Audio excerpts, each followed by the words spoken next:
Welcome back to a brand new video. Today's topic is going to be a heavy one. This is not something I'm going to take lightly. This is a topic I most definitely have a lot of knowledge about, a lot of experience with, but even after so many years, it still is a hard topic to talk about. And to tell you the truth, I've been running away from making this video for almost 2.5 weeks. And also, this is my third time sitting down trying to piece this together. And I just hope I can do a good enough job, and if anything else, just shed light on this topic. And if you don't know by the title already, we're going to talk about self-harm. Now, before I get into all this, I'm not a medical professional, okay? You're going to have to take everything I say with a grain of salt and use it more as ammunition for your arsenal of knowledge and not take me word for word for what I'm saying. I can only tell you about my testimony with it and what I have seen in my life about it. This vice and this problem is a multi-layer problem, and it very much varies between individual to individual. Now, so if you're looking for more advice, seek out some medical professionals that are in these fields that deal with this on a daily basis. Now, with those two things out of the way, I think we can start. Self-harm comes in many different names, and it comes in many different forms. I think most people know what is self-harm. Our medical professionals will probably deem it self-mutilation, and to the common people, or even to a lot of our young people, they just know it as being a cutter. And that doesn't mean you necessarily just cut. You can also burn. You can also, it's really just encompasses any shape or form of self-inflicted harm. But those are the general terms about it. Now, one question I get a lot, and I get this a lot from parents, is I don't understand why my child or why my friends or whoever it may be would intentionally self-inflict harm. It's something that is very hard to kind of wrap your brain around. But let me shed some light on this. Here's a perfect example that I think will sum it up. Think back to the last time you accidentally hurt yourself. Maybe stubbed your toe, maybe you burned your hand on the stove, or whatever it may be. If you can recollect that memory, you'll probably realize there was two phases to what happened when that injury occurred.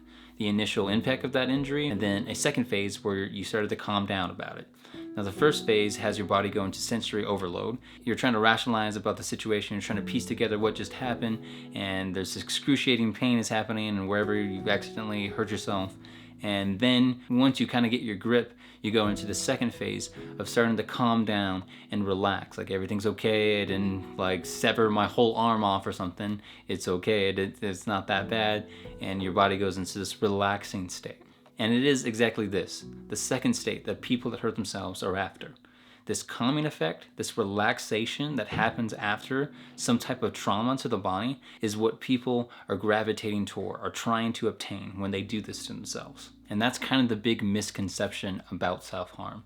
I think a lot of people try to understand it as maybe you hurt yourself on one side of your body, so you hit yourself on the other side, so the first side doesn't hurt as much.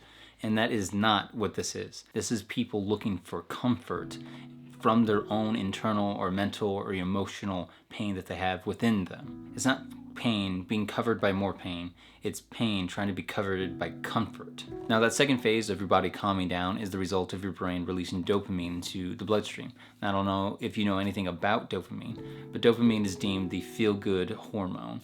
It makes you feel relaxed, it makes you feel euphoric, and it makes you, all intents and purposes, it makes you feel good, regardless of your circumstances. And it is exactly this release in the body that people are looking for. And that in excess is a bad thing, because your dopamine receptors have to release more dopamine into your system so you feel good. So after you start abusing that, your body has to create more of it. And the only way to acquire it is to go through more trauma.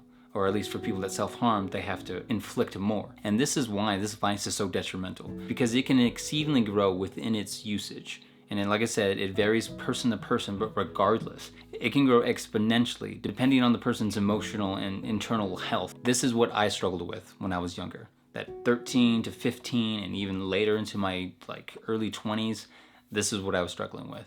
Wanting to find that comfort with all my emotional baggage that I had going on in my life, I found it within self-harm because it provided an escape from the reality that I was trying not to live in. Now, when I say that this vice can grow exponentially, I mean it.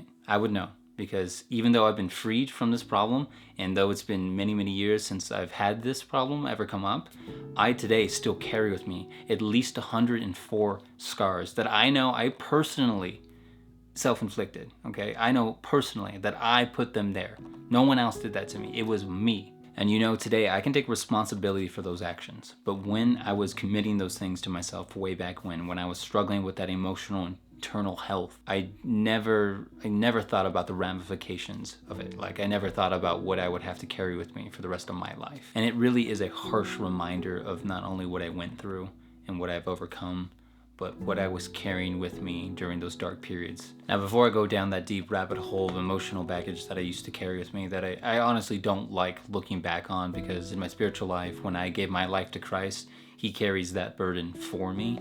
But even still, looking back on it, it's just too much. And with that, I kind of wanted to move into some Bible verses. What does the Word of the Lord say about this topic? Why is this something that pervades a lot of us here on earth? Like, why is this a problem to begin with? And I don't know if you remember, but if you think back to Leviticus chapter 19, verse 28, it's the same chapter that talks about you shall make no markings into your skin, and kind of references to tattoos. But it's the first part of that. I don't know if you noticed it. It says there, you shall not make any cuttings into your flesh for the dead, nor tattoo any marks on you. I am the Lord. Now, I understand that this chapter in particular is a Bible study within itself. It's talking about the ceremonial and moral laws, and it's something that we can most definitely get into on another day.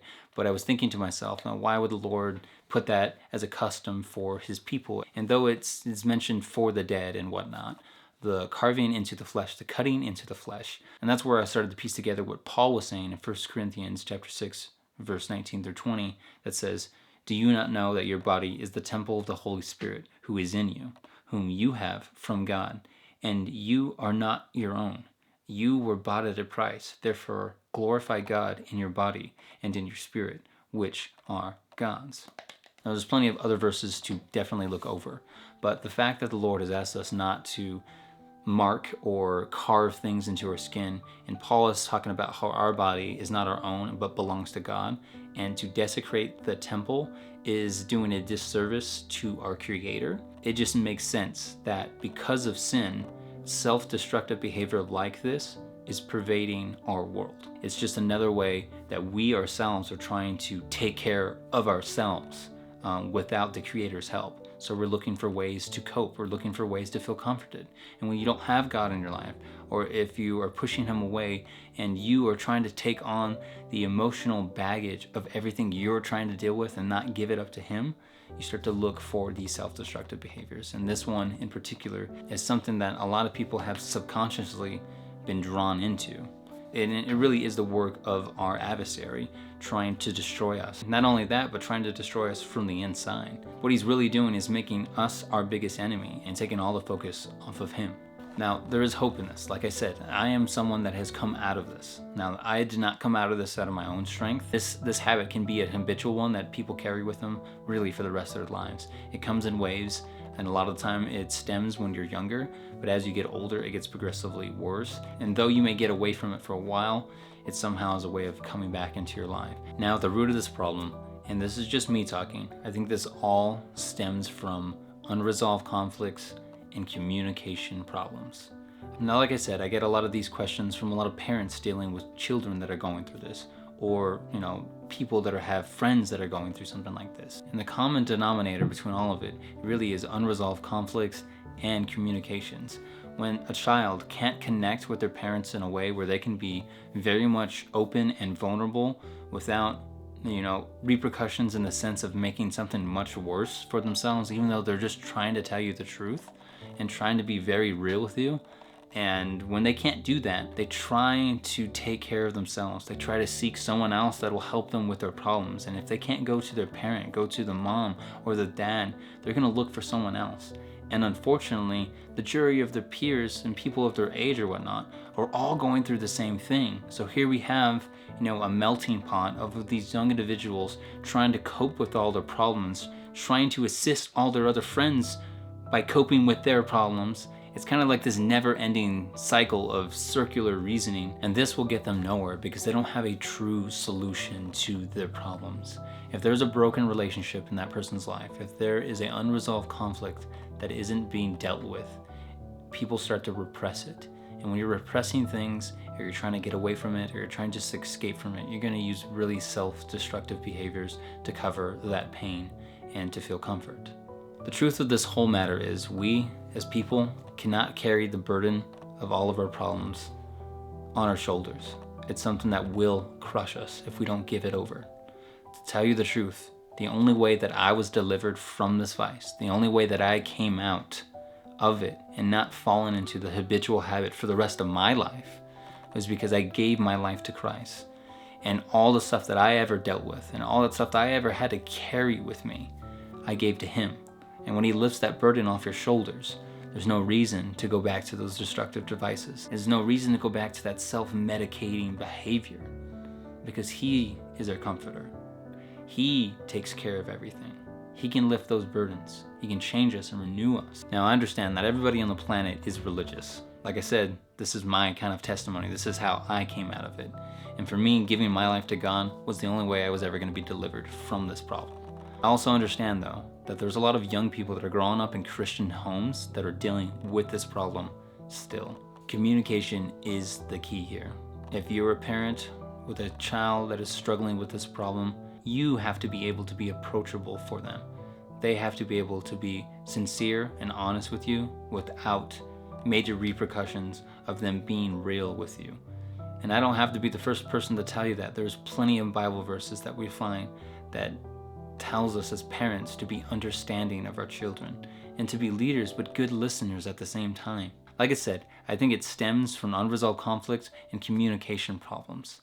When people, even within our church, are dealing with this, it's because that individual isn't seeing the gospel for what it truly is. They have a skewed outlook on what God means to them and what they mean to God. And I did not start to heal until I started to understand the gravity of the love that God has for me. So from me to you, and I understand I did not cover enough of this topic, but if this is something you're struggling with, you need to reach out to somebody. Okay, you cannot overcome this by yourself. This is no different than substance addiction. And the last thing you want to do when you're drowning is not call out for help. This problem, and a lot of people don't know this, is a secret type of thing. People keep this to themselves. It's not something they show off to everybody. It's a silent cry for help. And honestly, if someone's not listening enough or paying attention enough to that individual, it will go undetected. So if you are feeling in any way, shape, or form, and or going through this type of self-harm, self-destructive behavior, you have to reach out to somebody. For me, I struggled and I didn't realize that I was longing to feel loved. So it was just self-medicating to get by and trying to find the only sense of enjoyment or comfort that I could find at any avenue and at any cost, to tell you the truth. And it was not healthy. It wasn't healthy then. It will never be healthy. It's not a good way to deal or to cope with the struggles of life. Like I said, I know I did not cover enough in this video. If there's more and if you have any questions about this, please write them down below. Or if you don't feel comfortable, please send me a direct message on Facebook, Instagram, whatever. Send me an email. My email's down below. And I would love to maybe even make a second part to this video. I didn't even really get into when people self-harm, they're not actually trying to hurt others, but other people feel hurt by it. And that's really a whole nother thing that I just did not get into. That's a whole nother topic. Also, I know I mentioned in the middle of this video how I didn't want to look back on all those types of things, but between doing ministry and then just kind of the burden on my heart about it, and knowing and understanding that people need to be able to connect with other people that have overcome any type of problem or circumstance, they can definitely be a beacon of hope and light on their current situation. If you want a personal testimony of like the nooks and crannies of those times of my life, I most definitely would do that if enough people are interested in that. Otherwise, I mean, I'll just kind of keep it to myself, and in between, interpersonal conversations, one-on-ones with people, I don't have a problem being vulnerable then. But to really do it on a mass scale it's kind of something different. But I don't want to put it out if it's something people don't really need, honestly, because even when you're talking about topics like this, or even when you're talking about people that have gone through some type of substance addiction, there's a lot of triggers that can happen with people. And even though they're trying to get through this problem, it can really just be a stumbling block, to tell you the truth. So with all of that, I understand this video is kind of long. I want to thank you for watching this video. I really do pray that this has just shed some light on this topic. Like I said, I know I didn't cover everything, but it might just help somebody out there understand that much more about what people are going through when they are in the midst of this problem. Alright, now it only took me about 3 different times to try to sit down and do this video, and 2.5 weeks of trying to run away from it. I hope today we draw a little bit closer to God and we understand that the world we live in is not our own, and it's filled with turmoil and tribulations that our adversary is trying to create for all of us individually to try to steal us away from the kingdom of God and steal us away from the love that God has for us. Don't allow Him to take victory in your life.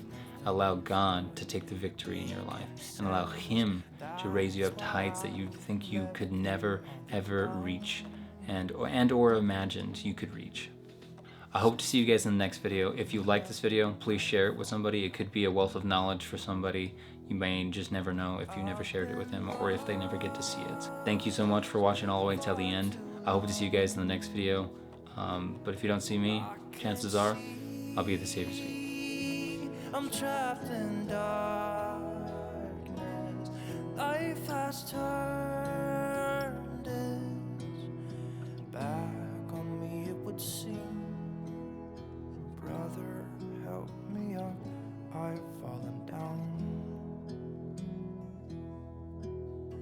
Brother, help me up, I've fallen down.